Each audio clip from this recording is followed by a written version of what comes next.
నవ్య దివ్య భారత సంస్కృతి సాంప్రదాయాలని కాపాడగలిగేది ఎవరు అంటే మనుషులు కాదు, గోమాత అని సంకల్పం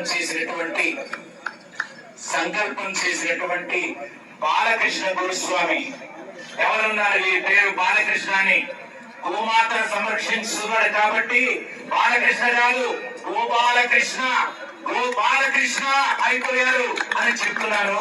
ఈ సందర్భంగా మనందరూ కూడా గోమాత సంరక్షణ కోసం ప్రతిజ్ఞ చేద్దాం. రెడీయా? ప్రతిజ్ఞ చేద్దామా?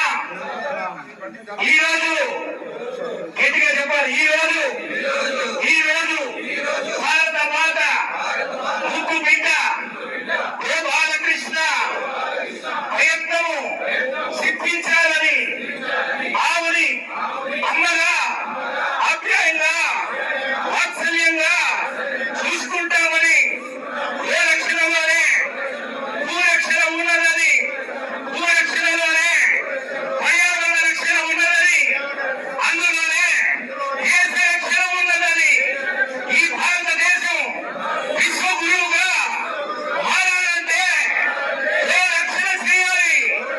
గోరక్షణకి మేమంతా సిద్ధం.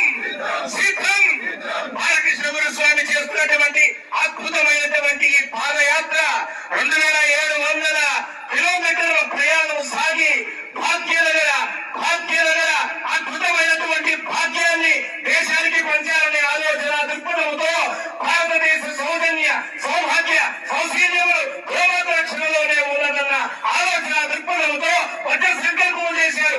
అడుగడుగులో మనము కలుగుదాం, అడుగడుగులో మనము కదులుదాం. వారి యొక్క పదములో మన పదాన్ని చేరుతామనే ఆలోచన చేద్దాం.